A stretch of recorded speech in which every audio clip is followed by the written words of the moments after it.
This week we're going to practice programming using numbers and calculations with numbers, and we're going to learn some of the intricacies of working with variables and a little bit about data types. So data types, variable naming rules and conventions, the symbols that we have available for math, the order of the operations will be reviewed, and we're going to see how we can use a binary tree to trace the order of the operations to come up with a result that is correct. And we're going to also see another tool that programmers use that is called a hand simulation or a desk check. And what that is used for is to trace a program line by line by line of code to see what the program does throughout its execution. We're going to use our textbook as a point of reference, and I have screenshots of all the sections that I'm going to reference today. And the pages that we're using today are from page 9 of the textbook, as you can see, all the way to page 15. It may seem very short, but there is a lot of information that is valuable to pay attention in detail in just those few pages. So according to our textbook, a Python program, sometimes called a script, is a sequence of definitions and commands. These definitions are evaluated and the commands are executed by the interpreter in something called the shell. Typically, a new shell is created whenever execution of a program begins. Usually, a window is associated with the shell. We recommend that we start Python right now to follow the examples. In our case, that's not absolutely necessary because we have done some of the things and you can start visualizing what is being said, and we're going to practice afterwards. A command, often called a statement, I would like to make a correction about that. The statement is the whole line, a single line of code in the program, and the command is the word that causes that executable statement to do something. So for example, print, parentheses, single quote, hello, single quote, close parentheses, is a full statement. The command is print. The command line will be equivalent to same statement. So a command instructs the interpreter to do something.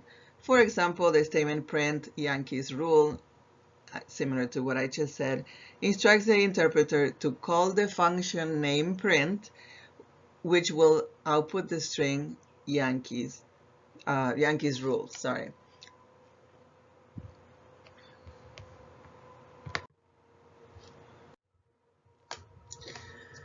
So this is the example that the textbook uses for output to the screen. I think that I gave you some examples that were a little bit more relevant to our personal context in class, and we practiced that extensively last week. So we don't need to pay too much attention to that portion of the pages of the week. There are objects, expressions, and numerical types. So what is each one of them? Objects are the core things that Python programs manipulate. So whenever I've been using the term variable in Python terms, we call it an object. Every object has a type meaning the data type, that defines the kinds of things that programs can do with that object. So I was telling you earlier, when we have x equals 5, the way that one is expressed, it's a number. 5 is a number. So the type of number that we're using doesn't have decimal places. That is data type int. Had I said that it includes 0.0, that would have been a float. And if we put apostrophes around the number, that number is not a number anymore. It is a character. Therefore, it is text. And we can do with that things that are related to text. So types are either scalar, or non-scalar. Scalar objects are indivisible. So we cannot fraction it into portions, and we cannot use a little portion of that value. Think of them as the atoms of the programming language. Non-scalar, scalar or scalar, I don't know, objects, for example, strings, have internal structures. So if you have a string such as aloha, you can use the position of each character to identify the first character, the second character, the third character. So in the near future, we're going to see how to work with that. For the time being, we're going to focus on a few of the indivisible type of data types. So this is the whole list of indivisible data types. Python has 4 types of scalar objects. Int is used to represent integers. The literal is the value, right? So literals of type int are written in the way we typically denote integers. So for example, -3, clean, without decimals, or 5, or 10,002. So those 3 are examples of integers. Integer, literals. Okay, the literal is the value. So when we say x equals 5, 5 without single quote around is an int literal. Float is used to represent real numbers. Literals of type float always include the decimal point. So 3.0 or 3.17 or negative 28.72. We can also use scientific notation for them. You can review those in your own time. We don't need to worry about scientific notation for our class. So, the data type is called float, and the textbook tells us that we may be wondering why it is not called real. It is later on in the textbook, but typically the issue that we have is related to the amount of memory that we have available. So for example, we know that real numbers can have an infinite number of decimal places, but we cannot have infinity represented in a computer because the computer memory is limited. So normally each data type has a certain amount of memory. For that reason, we don't call the data type real, but it has another name, such as float, representing there is a floating point. In other programming languages, there are additional numeric data types, and each numeric data type limits how much memory is used for each of those subtypes.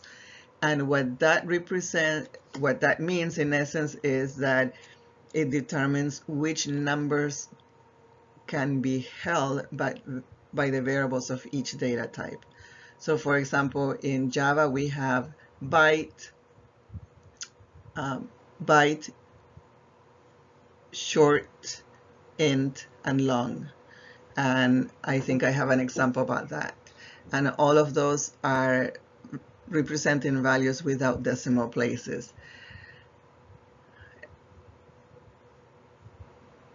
Bool is used to represent Boolean values, true and false. So there is a data type that allows you to store true or false. Typically that is internally represented by 1 is true, 0 is false. So that would be a data type that typically uses just 1 bit of memory.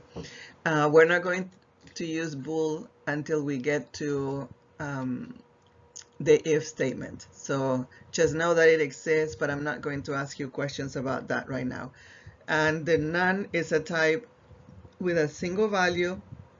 I'm not familiar with it, so I will check on it and I will share with you that information later on.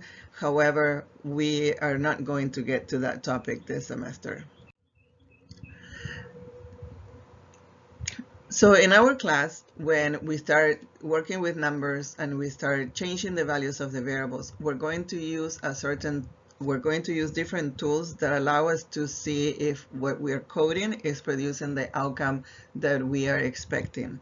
So there are two skills that we're going to practice today. One is called the binary tree, to see the order of the calculations and how the final result comes up by the computer, how the computer comes up with that result. And secondly, we're going to see how we trace by drawing what happens in memory.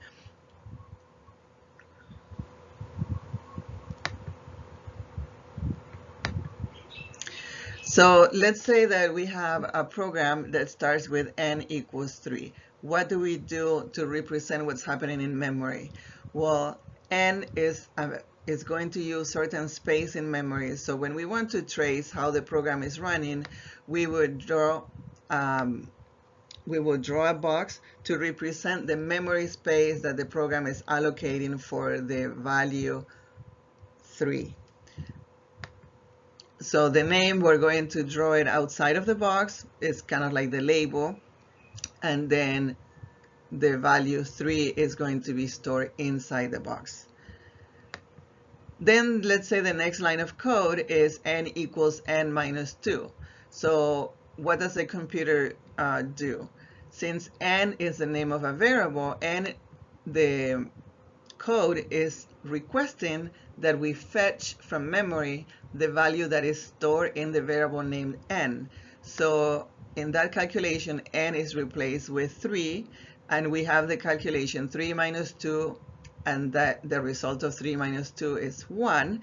So at that point, whatever is calculated on the right gets a result, and that result, it is stored in whatever variable is listed on the left. So the calculation is normally on the right. Where it's going to be stored is listed first on the left. So that is what we call an assignment statement, and it is said that assignment statements, they work from right to left, meaning we solve what's happening on the right, and then the result is stored in it. This is important because notice in this example, we have that n is a result of the current value of n minus 2.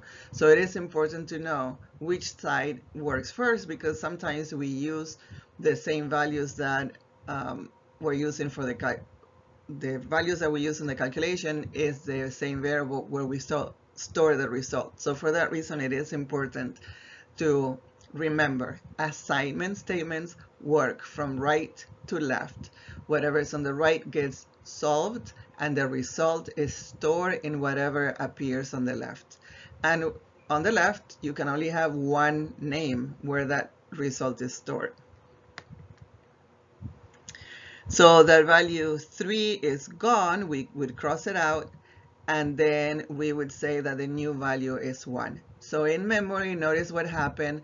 The memory space, the box was created, the 3 was stored inside, and then that 3 was replaced with 1 when the 2 lines of code are executed.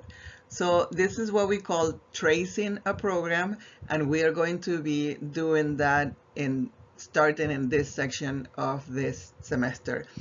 Right now, the exercises may seem very simple and that you can work them out in your head, but in the near future, when we use if statements, and then at the end of the semester when we start doing loops, we can get very confused when we try to keep track of things in our head. So it is important to take the time to write it down and see how it happens in memory.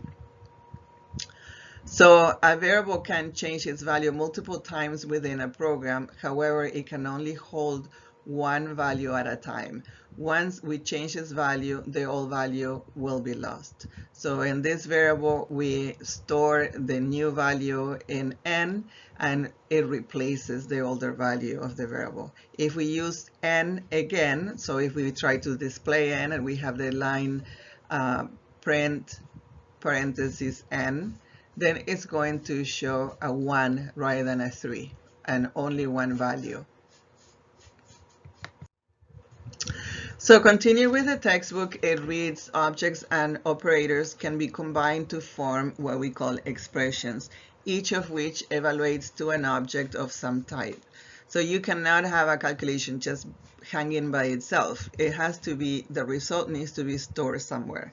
We will refer to this as the value of the expression. So for example, the expressions 3 plus 2 denotes the object 5 of type int, because you have two integers, the result will be an integer, and the expression 3.0 plus 2.0 will give you the object 5.0, and the data type of that result is float. Incidentally, if you mix data types, you're going to get the result that is float. So if you have 2 plus 5.0, the result will be 7.0. Okay. The next section, we can skip it for now because they talk about checking for equality, and we're going to address that when we get to the if statement, so we can skip the next paragraph. And then they mention something that we already know, that in the shell we have those greater than symbols that appear at the beginning of each line that we can code there in the shell, but we don't code in the shell personally. But it is worth noting that those three greater than symbols that are waiting for us to spell out an expression is called the prompt, or if we want to be more precise, the shell prompt.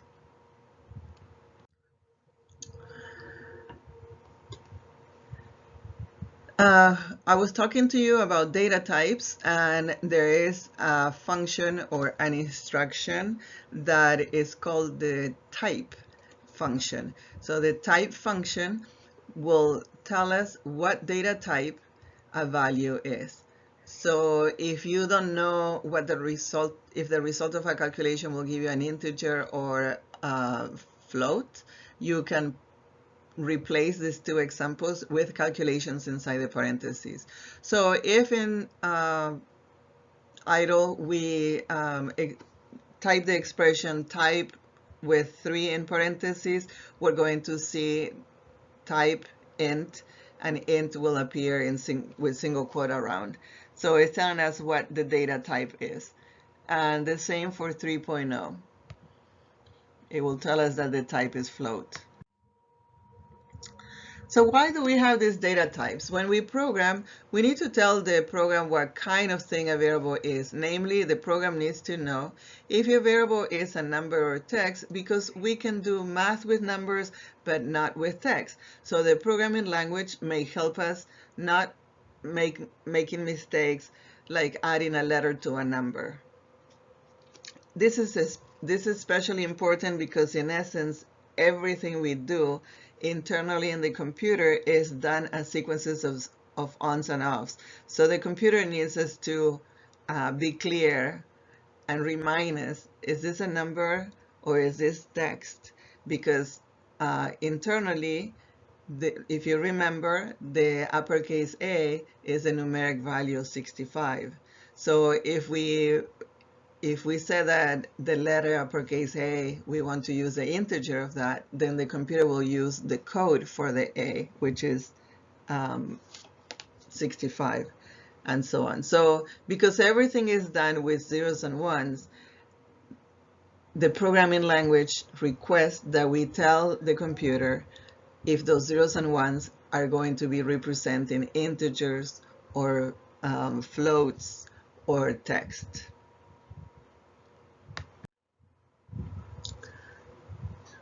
So languages are set up to require that we plan ahead whether we're dealing with numbers or text, for example. In a lot of programming languages, we have to make the data type explicit. So for example, int age equals 20 rather than just plain age equals 20. In Python, just like when we use Excel, we don't have to tell it what data type it is. Just by spelling out the number, then the computer knows whether it needs to deal with an integer or a float or text. However, we need to remember not to put single quote around 20 in this case, for example. So age equals 20, plain 20 will be the integer 20. So in Python, we have to assign a starting value for our variables. If the variable is going to be a calculated result, just make it equal to 0 if it is in most cases. Sometimes we would initialize or assign the first value to be 1. If we're dealing with multiplication or exponents, normally we initialize variables to the value 1. The first value that we give to a variable is called because it's the initial value, it's also referred to as the initialization of that variable. So another reason to know about data type is because each data type uses a specific amount of memory. The more frugal we are as programmers about how we allocate memory for a program, the more efficient the program will be. And what we mean by efficient is the speed of the program. So the more frugal we are about memory allocation, the faster the program will execute. In other programming languages, I was telling you earlier, there are data subtypes. So for example, byte, short, int, and long are 4 different data subtypes for whole numbers in Java. And each one of them use a different amount of memory. Byte uses 1 byte, short uses 2 bytes, int uses 4 bytes, and long uses 8 bytes. Notice that it's 1, 2, 4, 8. So it's also base 2. Everything is base 2 in computers. So what does that have to do with anything? Well, if you're going to do a calculation or you're going to keep track of some small values, such as, for example, you buy a case of soda and you want to know, as you extract a soda to drink it, or you invite the rest of your family or your roommates to drink from that case of soda, you want to know how many you have left over, kind of keeping inventory so you know when you're going to need to go and buy a new case of the soda you're dealing with. So if that's the case, then if you use a variable that uses 8 bytes of memory, you're being very wasteful about the amount of memory. So a byte is, in a byte you can code any number between 0 and 255. So how many cans do you have in a case? Well, it depends on what type of case you buy, but there are 12 cans or 24 cans or 36, but no case of any drink will have more than 255 bottles or cans. So for that reason, we would make that data type byte, because you need to store a value that is tiny, okay? And to be frugal with the amount of memory. But lucky for you, in Python, we don't have to worry about data size because there's only one data type for each type of value. So we just focus on figuring out whether we're going to need to have decimals or not when we're dealing with numeric, and whether we're dealing with a number or with a string, or a true, false, or the none that we'll figure out later. So what data types Python offers? It offers int for what we want to focus on right now: int, float, and string, str for string. So the command line will tell you, the command line type will tell you the data type of a value. So if you type any of these lines of code, it's going to tell you what data type it is. And I run it in Python so you can see it. I just did it in the shell because this is just to practice how one line of code works at a time, so I don't need to write a full program, and you can do the same. So if you spell out in the prompt type and 3 in parentheses, you see that it's an integer. If you type the same value but with single quote around, it will tell you that that's a string. And if you type in 3.5 or even 3.0 or whatever you type after the period, it's going to tell you that it's a float, as long as you don't have single quote around. Because if you put single quote around 3.5, it's going to tell you that it's a string. So this exemplifies the data types that we're dealing with. So as I was telling you, each variable will use memory space, and the amount of memory used by each variable may be different in different programming languages. So you would have to learn that in different programming languages. Most of you are going to be taking Programming 1, and if you take that course at HPU, it's going to be in Java programming. So a language like Java programming is called, what they call it, strictly typed. So it's very picky about data types. So that's the reason why I'm emphasizing this topic, because it's the only time we see it, and we're not going to see it again. We're just going to use these data types from now on and assume everybody understands what's going on. So within each programming language, the amount of memory relates to the data type. But I made mistakes here, but in Python, we don't worry about it because it does not offer subtypes by each category. So simply we have to worry about int, float, string. So we use int for whole numbers, so numbers without decimal places, float for real numbers, meaning numbers with decimals, with technically they're not real, as I was telling you earlier, and string for text. In other programming languages, for text, you will also have characters, which is one character at a time. But in Python, for text, you only have string. So next, our text, when you're dealing with numbers, typically you want to do calculations. So in any programming language, you always want to figure out which symbols you have available to do the calculations, and which calculations you have available, because you may have different calculations available in different programming languages. For example, there are going to be a couple of calculations here that you may not have seen before, and we are going to practice them later on with examples. So reading what they're saying, and we have already seen that if we use the plus, that's for addition. But what is important to know is what happens if I is a certain data type and j is a different data type, or they're both the same. So is I plus j is the sum of I and j. If I and j are both int, then the result will be an int. If either of them is a float, the result will be a float. And of course, if both are float, the result will be a float. And we cannot add a number to text. So both of those variables need to be numeric data type. And we have two, int and float. The same for the subtraction. So this means I minus j, and if both are integer, then the result is an int.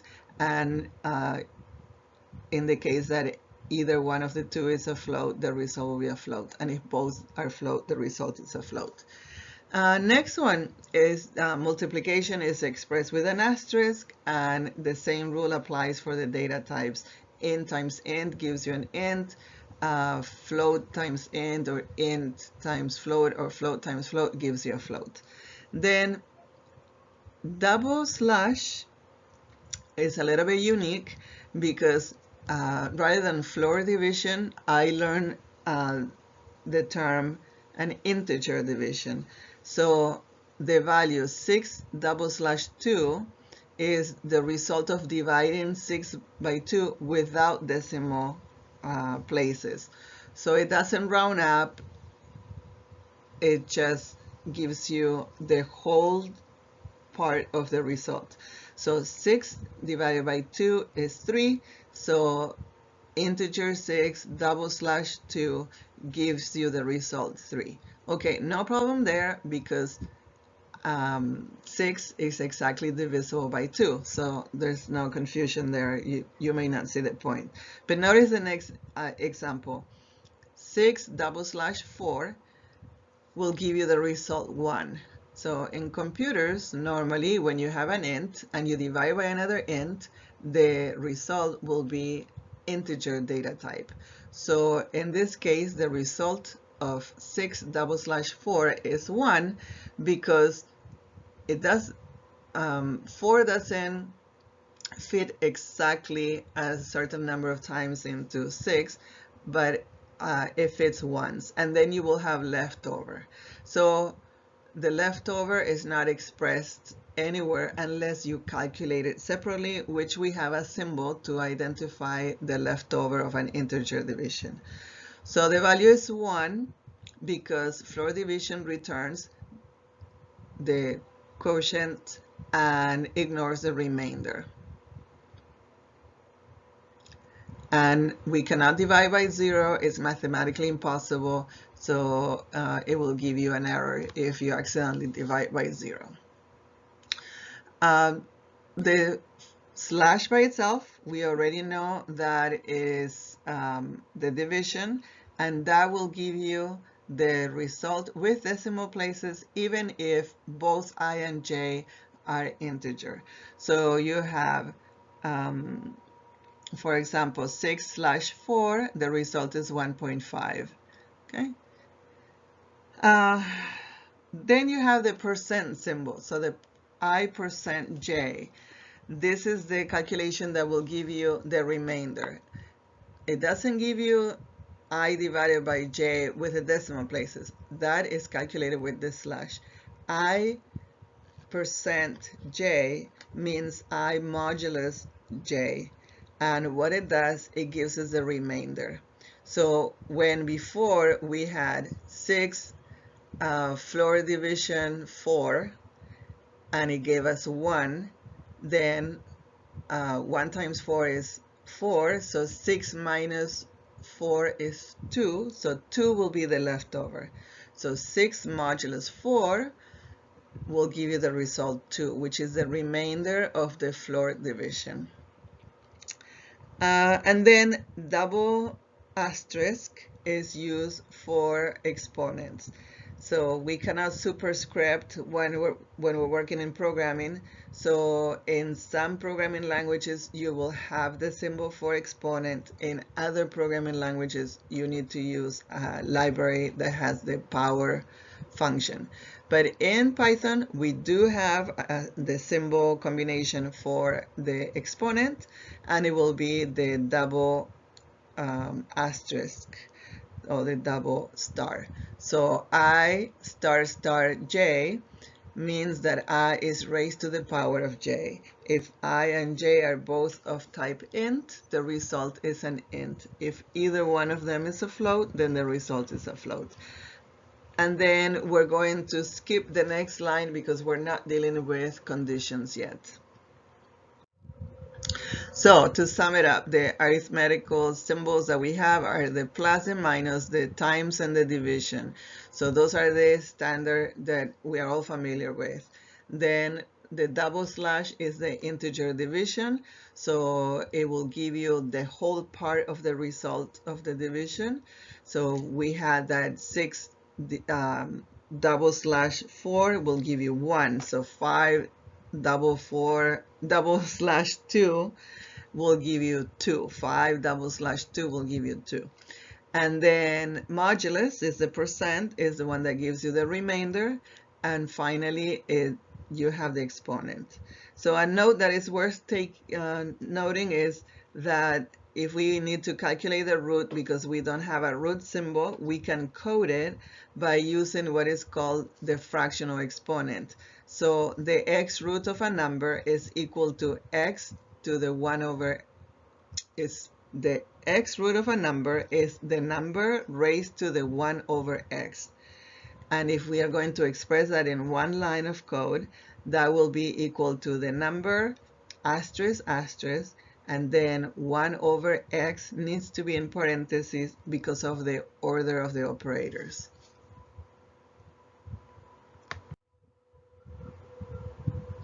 So I was just mentioning it, and the arithmetic operators have the usual precedence. So for example, multiplication, is more powerful than addition, so it's going to happen first. So if you have the expression x plus y times 2, the first calculation that will happen is the multiplication. So y is going to be multiplied by 2 first, and then that result is going to get added to x. For that reason, if you need the addition to happen before the multiplication, we need to put that in parentheses. So in programming, you use parentheses the same way that you would use it in math. So to see if a calculation is coded correctly, and if you see accidents in the outcome of a calculation, then what you need to do is trace it using numeric values. So you put numeric values in the equation, and you trace it one calculation at a time to see in which order is getting calculated. So in this case,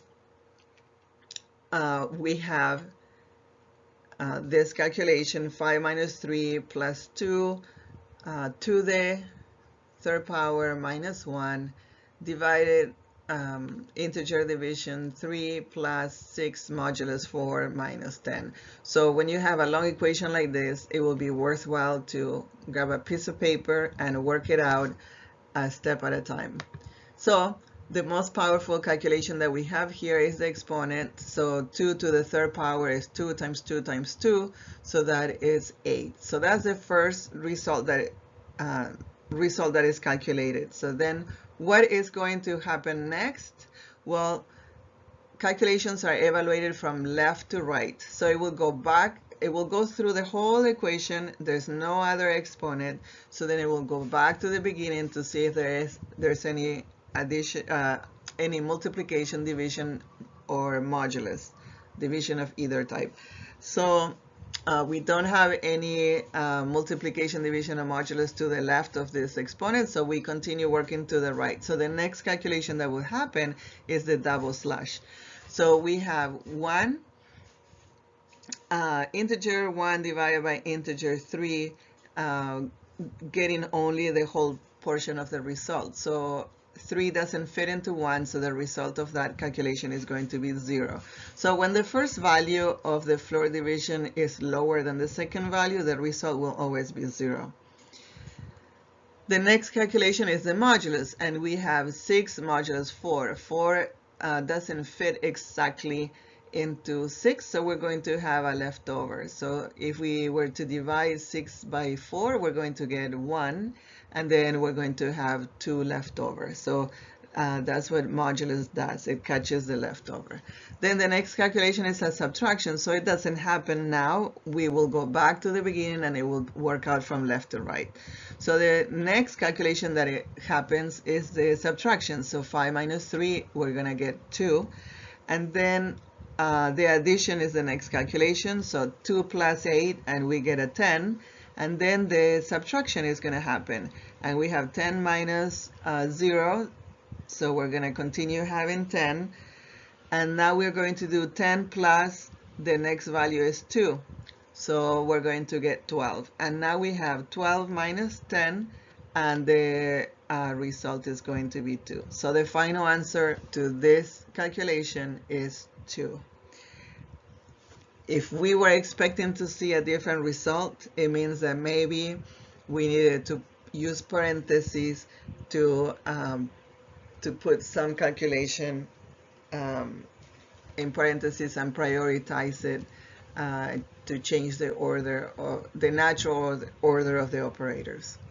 So this is what we call a binary tree, that we use it to trace the result of an equation.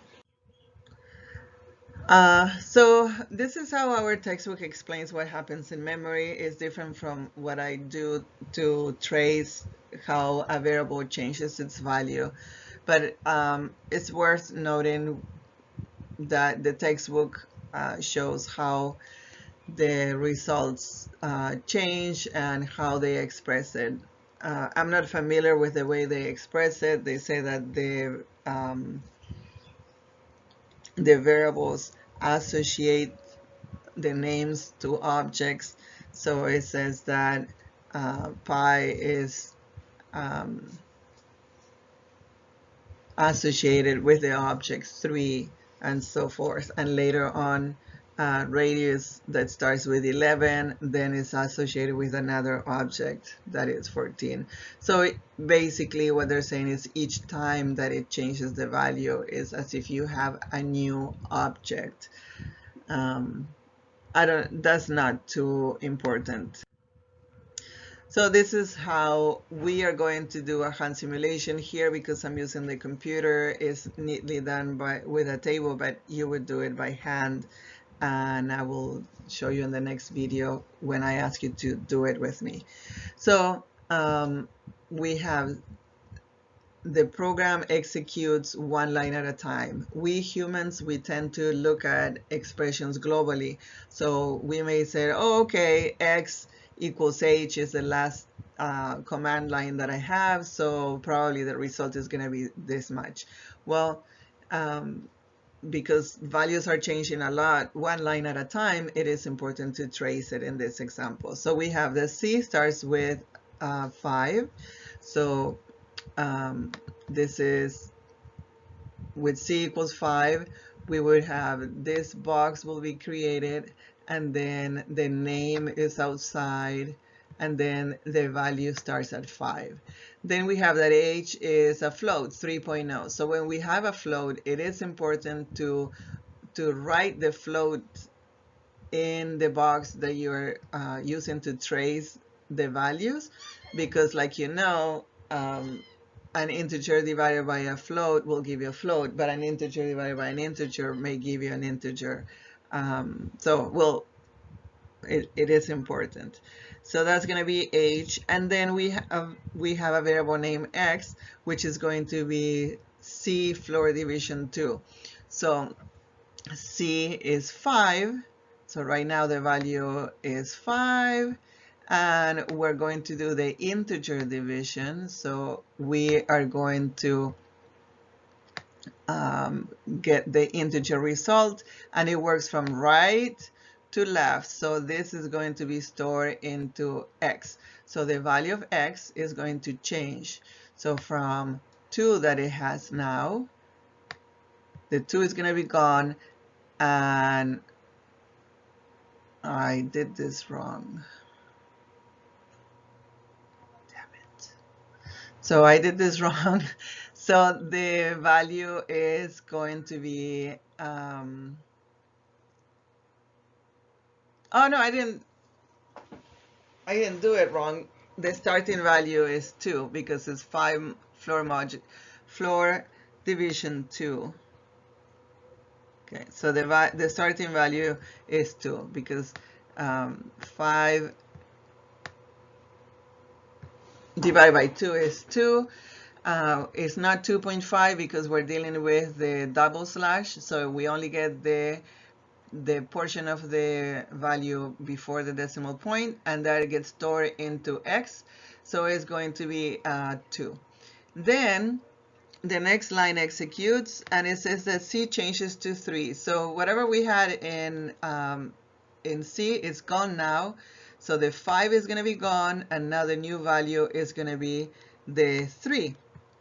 So when we, from now on, if we reference c, we're going to use the value 3. And just so happens that we're using it in the next calculation, and it says that h is going to be the result of c to the second power. So c times c. So c is 3, and then to the second power square. So 3 times 3 is 9, and we stored into h.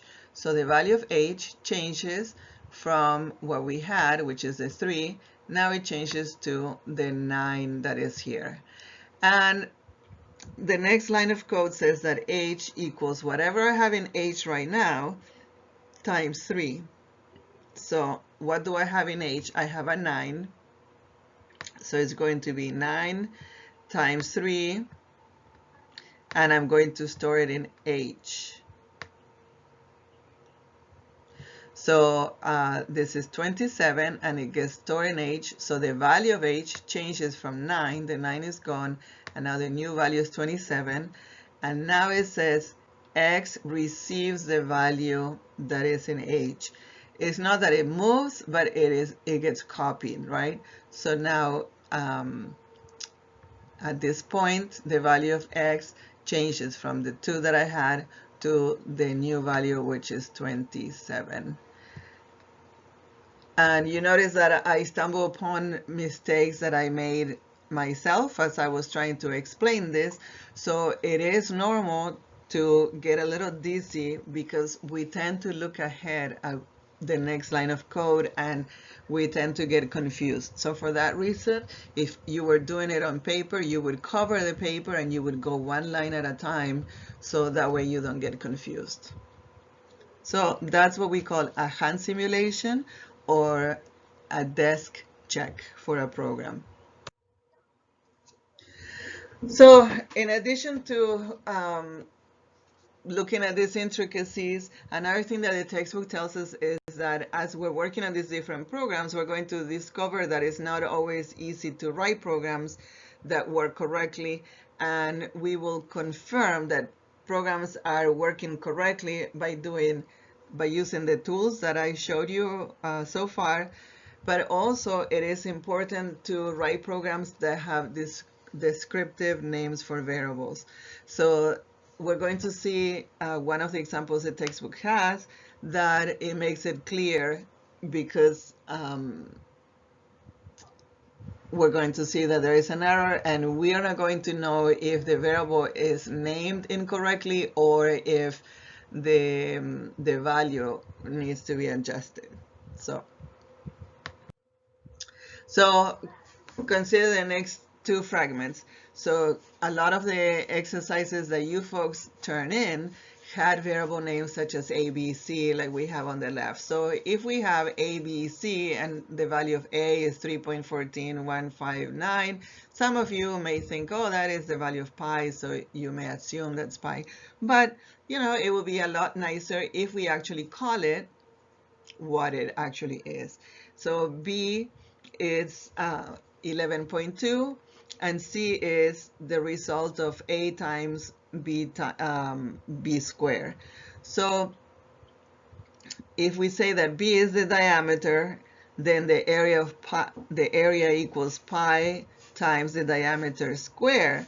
If you remember the area of a circle, you may realize that maybe there is a problem. So it says, as far as Python is concerned, these two programs are not different, but for us to correct it and to fix if there are any issues, it will make sense to have names that are descriptive. To a human reader, however, they're quite different. When we read the fragment on the left, there is no a priori reason to suspect that anything is kind of suspiciously wrong. However, if you glance the code on the right, you may be thinking something is wrong. Why? Because the calculation of an area calls for the radius, not the diameter, the radius square rather than diameter square. So the textbook tells us either the variable should have been named radius or the diameter needs to be divided by 2 because, as you know, the radius is half the diameter. So it's hard. Imagine if this is a little portion of a very long program for something very important, that if you miscalculate, maybe something that needs to fit doesn't fit because, or it fits loosely, right? So we need to make sure that we call things what they are, so then we can trace if there's any mistake, we can trace what the mistake is. So if we intended to have the diameter 11.2, it means that we need to have half of that inside the parentheses. If 11.2 was the radius rather than the diameter, then we should call it radius.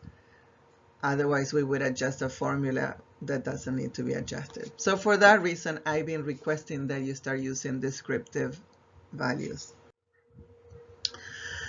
So normally in any programming language, there are rules for variable naming. And also there are some conventions. So our textbook says that in Python, variable names can contain upper and lowercase letters, digits, but they cannot start with a digit, and the special character underscore. So we can use underscores. That's the only symbol we can use. Python variable names are case sensitive. So for example, uppercase Julie is different from lowercase Julie. Finally, there are a small number of words that cannot be used, and they're typically called reserved words or keywords. So what those are terms that have specific meaning for the language. So we cannot use those because they have a special meaning. We cannot use those for the name of variables. So here we see a few of the names at the end of this paragraph.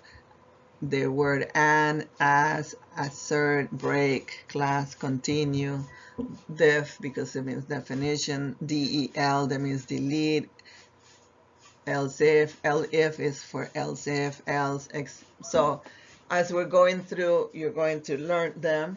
So if there is a name that follows all the previous rules but is not acceptable, then know that it's probably a keyword. And Python shows you when you type in a keyword with a color. So, and another way to make your code more readable, I mentioned it before, is to add comments. So whenever you start any sentence or any expression with the hashtag symbol or the pound sign, it's going to be a comment, and that is some text that you spell out to clarify what the program does. Some of you have been writing comments to me about how the program was working, and in real life it is done to document what that portion of a certain portion of a program does. So if we need to edit the program, we would edit there. Sometimes when you are coding longer projects, not for this class but for a higher level, you may leave things pending for the future, or you may add lines to trace how a program is working, and then at the end you want to get rid of them. So something that I would do for myself when I was in classes in college, I would write comments, delete later, or change the name later, or things like that. What you normally highlight in a Word document when you type in a research paper, something like that. You would use comments for yourself also. So to abbreviate the variable naming rules and conventions, rules are things that if we break them, then the program will not work with those names. So the programming language will not accept them. And conventions are things that are done for style purposes. It's what is acceptable by the profession, what is expected. So we understand what those things are. And if we break them, the program will still run. So every programming language has rules and conventions for the naming of variables. So it is good to remember kind of like in an order, in a categorization. So which characters can be used? Normally we want to know. So we can combine any letter and any digit. Then normally there is an issue about the first character of a variable name. So in this case, we cannot start with a digit, which means that if there is a symbol that is acceptable, we can start with a symbol, because the only thing that they're telling us is that we cannot start with a digit.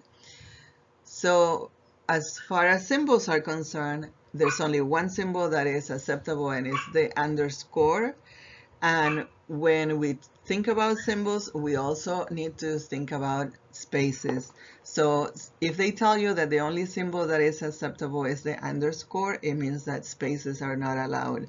And then also reserved words are not allowed, and that is true for any programming language. And then you always need to find out if the programming language is case sensitive or not. So we saw that uppercase Julie is different from lowercase Julie for Python. So that means that Python is a case-sensitive language. And the conventions that I know about Python is that we use what is called the camel style naming, and we start with a lowercase letter normally. So camel style means that every new word of a compounded name will be capitalized. So accidentally, the S for student got capitalized. That should be lowercase because we start with lowercase as a convention. And then student graduation date. So the G for graduation and the D for date. And notice that that makes it more legible. We use that rather than using underscores to separate parts of the name because it is cumbersome to work with the underscore. So here is an example that our textbook gives us with variable names and hashtags for comments. And something that it is relevant to consider is that we can assign values to multiple variables in the same line of code. So if we say x comma y equals, and then we put two values separated by comma, the 2 will be for, in this case that we have 2 comma 3, the 2 is for the first variable named x, and the second value is for the second listed variable, which is y. And this is valuable because notice the next example. You have x and y, and you have 2 and 3. So x will start, we would have this. Look, we're going to have an x, we're going to have a y, and then each one will have a different value. So x is going to be the 2 because it's the first one that was listed, and y is going to be 3 because the first one that is listed. And then it says xy equals yx. So what it means is that in x, I'm going to store the current value of y. So x is going to switch to 3. But it's happening kind of simultaneously. So it's not like now I'm going to look at the 3. It is that it happens at the same time, so the values are swapped. This is the first time I see any programming language that allows this, and this is pretty cool because normally when you need to swap the values, you need a third variable so you can save a value and then move one and then move the other and so forth. So normally we need a third variable to move everybody around, but it is nice that in Python you can just swap them like this. So when you display the value of x and the value of y, for that reason, the values are 3 and 2. And please remember that was the name, y wasn't a 4. Okay, so that's why 3 and 2 are there. So this is very interesting and very useful, believe it or not. And then my additional comment is something that I introduced to you in the last session that we met up, that I would like you to start dividing the different sections of the code with what kind of actions your program is doing at a certain given point. So typically programmers, they need to think about 4 things in that order. First, the variable declarations and the initial values. Second, how we get the values. So far, we're not getting values from anywhere. We're just coding them. But next week, on week 4, we're going to practice interaction with the user. So the user is going to input the values. So next week, we're going to have this second section available. As far as we are concerned right now, we have 3 sections available: the variable declarations, the process, and the output. And that is important to keep it organized, because if we change the order, so for example, if we try to use in the process, in a calculation, we try to use a value that we don't have declared, then we cannot do it. It's going to give you an error. If you try to display something that was not calculated, so if you change the order of the process and the output, then you're going to have a logical error.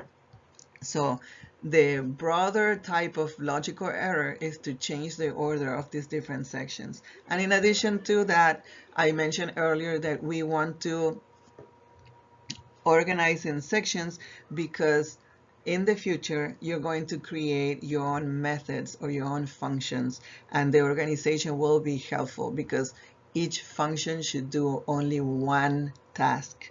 You shouldn't have a function that calculates the average and displays it. So a function that calculates the average, it would be the average of 2 values, and it will return the average value. It's not going to also display it. Why is that? Because you could have a program that you want to calculate an average and display the result to the screen, but you may have a different program that you want to print the average on paper. So by breaking up the process and the output, you can use the same function for the process, and you just change which function you use for the output. So it will allow you to have kind of like Lego pieces that you can combine them at your wish. So with all of this, I hope everything made sense. The next thing we're going to do is practice together. And for the programming, I'm going to give you a handout rather than a program. And for the desk check, I'm also going to give you a handout so you have time to practice and ask me questions. So this video was 1 hour long, so we'll adjust to that. I hope it was useful. These are the topics we're going to practice this week. Bye for now.